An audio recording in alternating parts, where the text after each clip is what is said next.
For the latest in strategic affairs, subscribe to our YouTube channel. Click the bell icon for updates.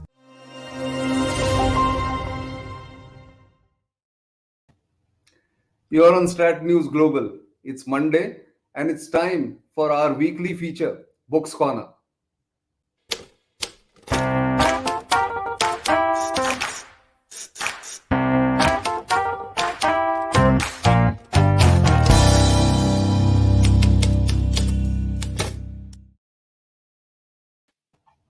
And my guest today is former Foreign Secretary, India's ambassador to China, to US, former Foreign Service officer, and a China scholar, if I must say, because of something that she's done all her life. And of course, recently, Mrs. Nirupama Rao.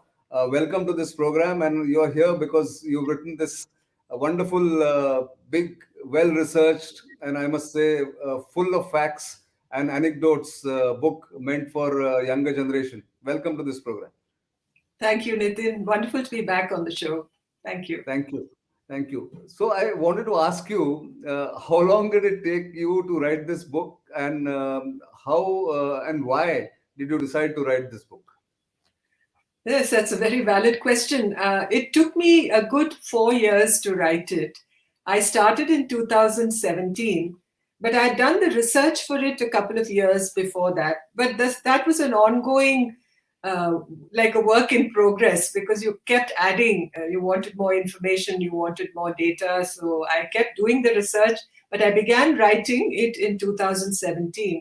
But it was only during the lockdown that I really speeded up the process.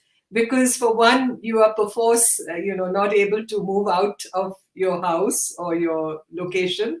And secondly, I realized that time was running by, and with the Chinese, the violence in Galwan particularly, there was a lot of focus on this problem.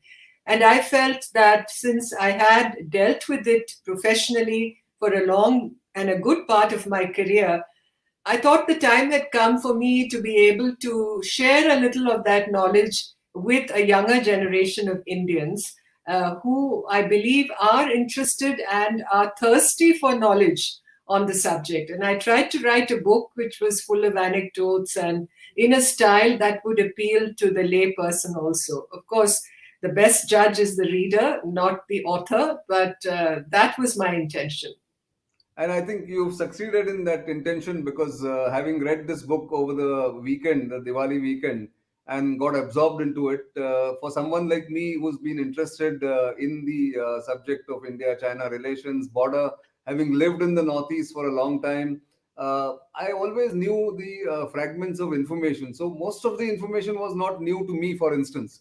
But what this book has done for me is to put all that information in one place. Because the earlier books or other books that have been written on this subject have had focus on a particular era or particular years.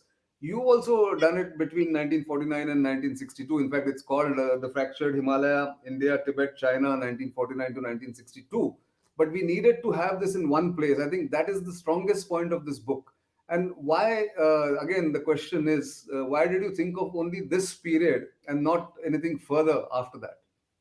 Well, yes, to answer your question is, it's necessary to understand this period because it was firstly a very formative period in the relationship. As you know, India and China were young nations, literally discovering each other after a long interregnum. We keep talking of the civilizational contacts in ages past, but this was the modern era relationship that both sides sought to build.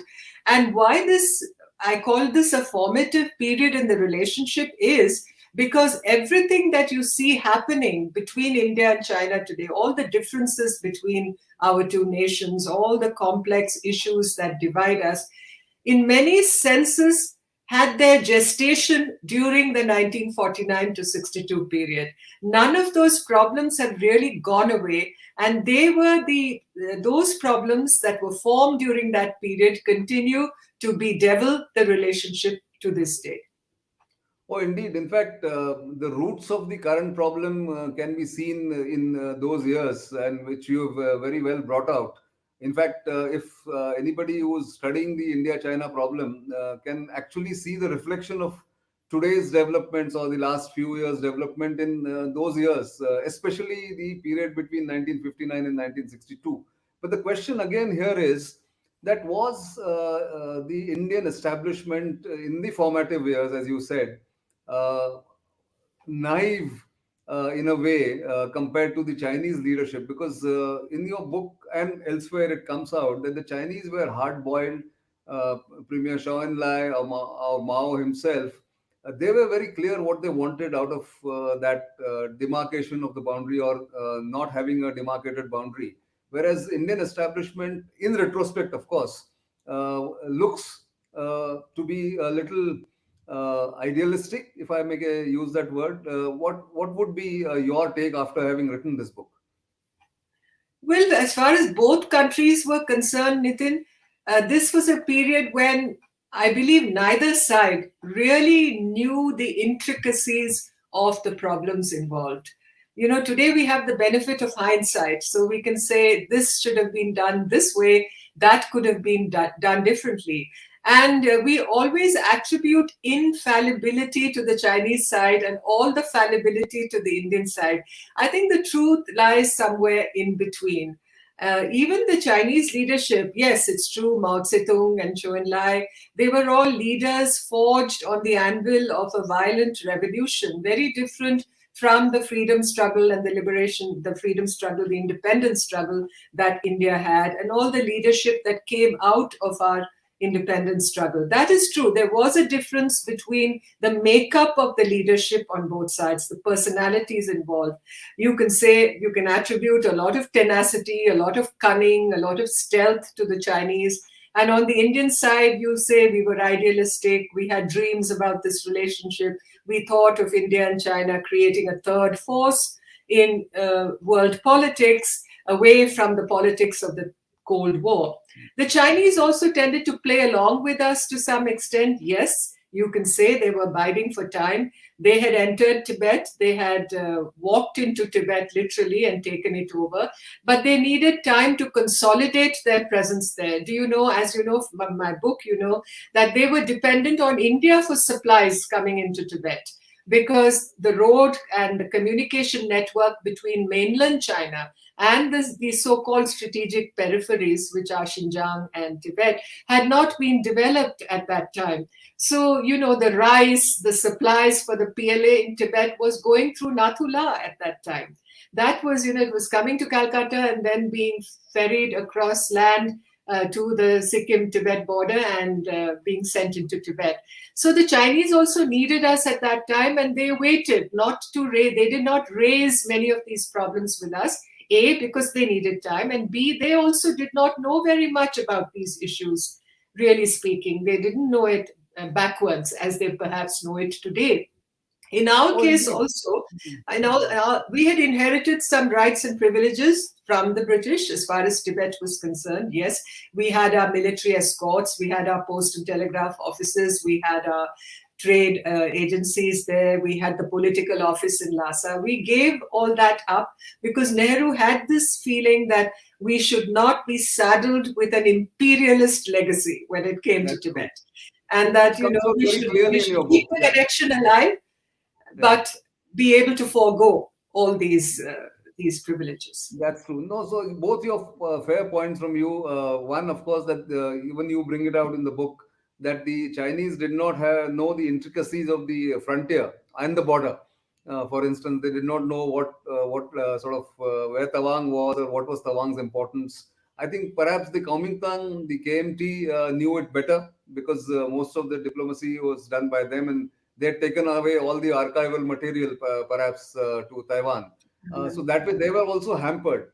I think in hindsight, one can say that perhaps if both sides had the mastery over the intricacies of the border, we may not have had the kind of problems that we've had between the two nations. But that's past. What do you think is the biggest takeaway from, or the lessons from that period between 1949 to 62, or particularly between 59 and 62, when the relations really went south? Well, I think one of the afternoon? big lessons learned about diplomacy, and my history of this period is essentially a diplomatic history. It's not a military history, and neither do I claim for it to be a history of the border dispute between the two sides, because that enough has been written on it. But this is a diplomatic history. And I think when it comes to diplomacy, the 1954 agreement that we signed with China in regard to Tibet, where we essentially recognized Tibet as a region of China and we conceded Chinese sovereignty over Tibet.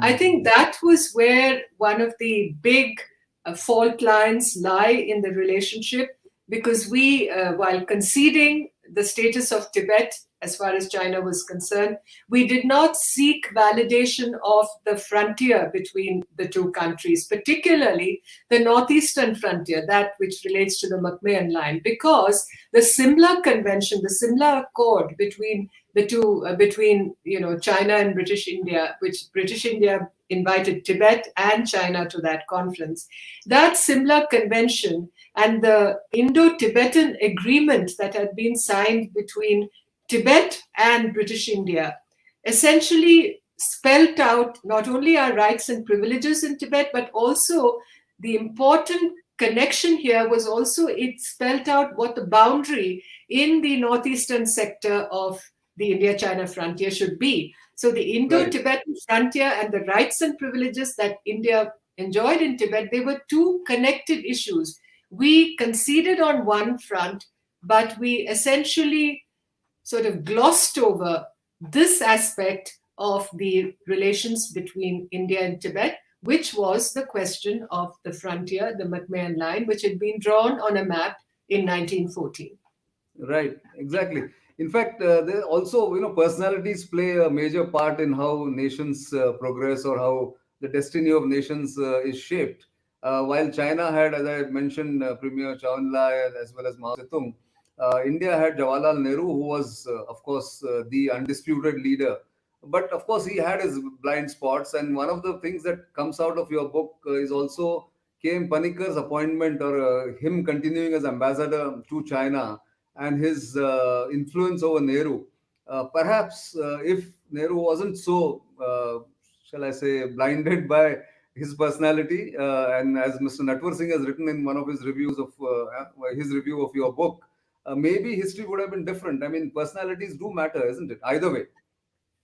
I agree. You see, Sir Girija Shankar Bajpai, who was Secretary General of the Foreign Ministry and then later Governor of Bombay at the time the 1954 agreement was being negotiated, had said very, very unequivocally that we should raise the question of the border with China.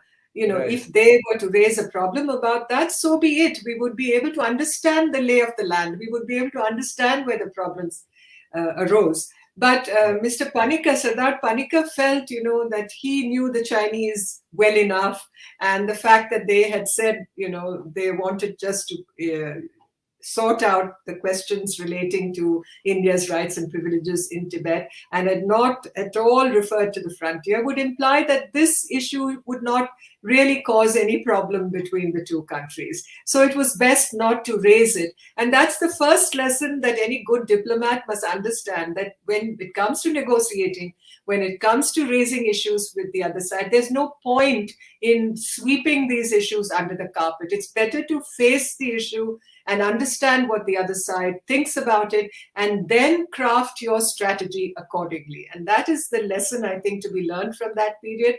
The second thing is, of course, while Nehru, although Nehru is faulted often, it is said that he really took the Chinese for granted, that he trusted them, that he did not really do anything as far as the security of India was concerned vis-a-vis China.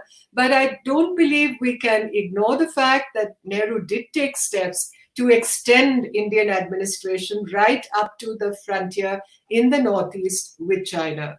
And that, of course, refers to the extension of administration into Tawang, and also the extension of many administrative posts and the building of roads. All that started under his administration in those early years. So, really speaking, I think steps had been taken, but in Aksai Chin, in eastern Ladakh, where also Nehru took the decision after the 1954 agreement was signed, while he was on holiday in Mashobra, he took the decision, he dictates the 17 para memorandum, which says, That's right. henceforth, the boundaries of India on the Survey of India maps will be shown as fixed and determined and not subject to any change or discussion with anybody. Exactly. So, on the one hand, you concede your rights in Tibet. Secondly, you don't discuss frontier issues with the Chinese. And thirdly, you on it like issuing a firman, you say that Exactly. the map will show these boundaries as determined. So, in a Yeah. sense, we seem to be living in a world of our own creation. I think we were out of sync with the realities of New China. No, that's true. In fact, I think Nehru also wanted to be seen as a statesman, the Asian elder statesman. All those things have been talked about. But let's not, sort of get diverted from the fact that he also did issue warnings to his ambassadors and to his, the foreign ministry officials about not trusting China. In fact, when I was researching on R.N. Kao's book, his biography, the Afro-Asian Conference, when it was held in Indonesia, when Kao went to meet him, he actually told him that don't trust the Chinese, don't be too close to them. So I think he had this both That's the views about the Chinese, but I think the other view prevailed in his own decision making that we can trust the Chinese. So that's history, of course. Yeah, But I again, don't think deep down, I don't think he trusted them, but there was really a frontier policy that he espoused and a foreign policy that he espoused. And as they say, the twain did not meet really. exactly. So there was a clash of principles in his own mind, I think, and he was such an overwhelming personality, perhaps at that point in time, that nobody really contradicted him or nobody dared stand up to him to show the fault lines in his own approach. But be that as it may, the book itself is rich in research material. I was particularly, amused, I must say, with General that time Brigadier Biji Kaul going and meeting or going and visiting China and Zhou Enlai actually seeking him out to meet him. Yes, It shows yes. what the Chinese keep an eye on key personalities in other nations' establishment. I mean, that's something that I had not read before. Yes, I think they had their knife into General Timaya and they were trying to. I mean, this is a very typical Chinese approach. And just as if you see in the book, you'll see that the Chinese were summoning our ambassador at 2 a.m. in the morning, 3 a.m. in the morning. And, their style, the diplomatic style has not really changed. China has reformed, has modernized, has become a big superpower today. But as far as their diplomacy is concerned, I always say, it's the diplomacy of the long march. They're still in the caves of Yan'an as far as, they meet at midnight. They have these, That's true. literally war room meetings which go on and into the Yes, wee hours of the morning. And they summon foreign envoys in that fashion too. It's absolutely. just that not only the style, but often I think the substance of their diplomacy has not changed. I mean, it's one of those. It hasn't evolved, with China's entry onto the global stage as this big power. And that the wolf warrior diplomacy has a lot to do with Zhou Enlai telling his diplomats, saying that you are really like People's Liberation Army warriors, but in diplomats' clothing.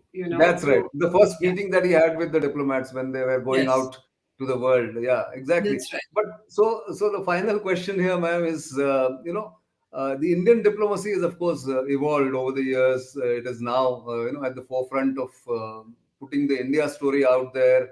Also taking on multiple challenges on multiple issues. Has the Indian diplomacy evolved to take on the Chinese perfidy, the Chinese way of sort of betraying or lying through their teeth sometimes or many times in the negotiations? Have we now got a real measure of have Indian diplomats got the real measure of the Chinese now? Well, I think we definitely have a better measure of the Chinese than we had before.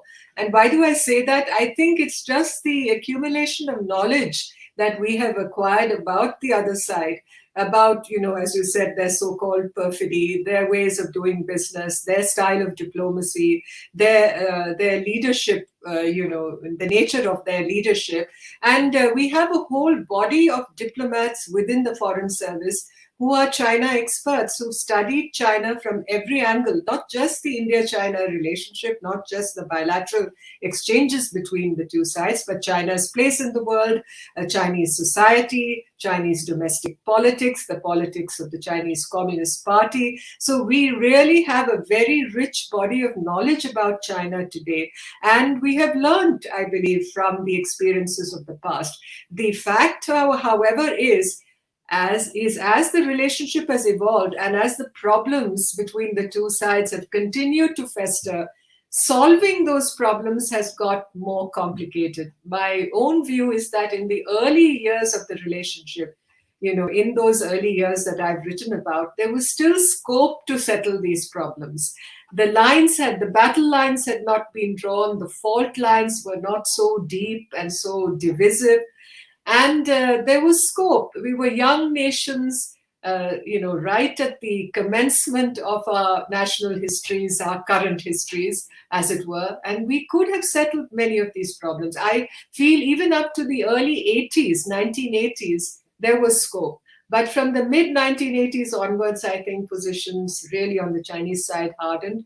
And from 2009, 2010, you really see the opening of this current chapter, this assertiveness, this aggressiveness, this muscularity, as far as the Chinese are concerned, in their approach to the Indo-Pacific, their approach to land border issues, all across the board. True. In fact, it comes out very well what you said about the possibility of the settlement could have happened if both sides were accommodative enough and both sides had the full knowledge of the other side's thinking. Yeah. Perhaps it could have happened, but not any longer. But still, it's a valuable lesson to be learned from those years. And I think I thank you for writing this book on behalf of our viewers as well as my personal behalf, because it has enriched my knowledge of, in fact, it is sort of added to my knowledge of India-China border issue and how it evolved from those years. Thank you very much for writing, and I'm sure most people will have the same view when they read this, when they manage to get their hands on it. I'm told you're doing an audio book of this, which is also welcome. That's right. I'm doing an audiobook, and I'd just like to flag one issue before we sign off. Sure. It is Tibet. You see, Tibet, the story of Tibet is very much a part of my book. And I think that is the forgotten story, the untold story. You talked of General Cole just now. So, that is the untold story. And my book is from that point perspective also. I think people need to pay attention to what I write on the subject, because Tibet is essentially, it became the Cinderella, as I put it, the Cinderella of the Indian Foreign Office, I'm afraid. True. But thank you for writing this once again, and thank you for joining us. Thank you. Thank you so much, Nitin. Take care. Thank you. Pleasure.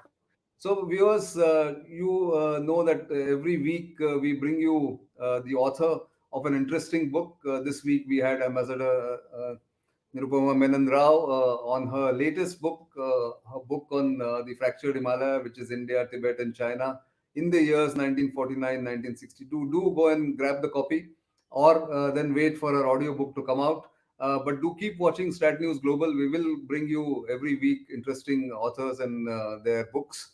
And of course, keep watching our general coverage through the week. We have 3 days of live programming from Tuesday to Thursday on The Gist. And of course, there is a program that I do every weekend called Simply Nitin. Join us. Do keep sending feedback. And of course, subscribe to our YouTube channel so that we bring you more and more interesting topics for your consideration and for your knowledge. Until the next time, it's goodbye.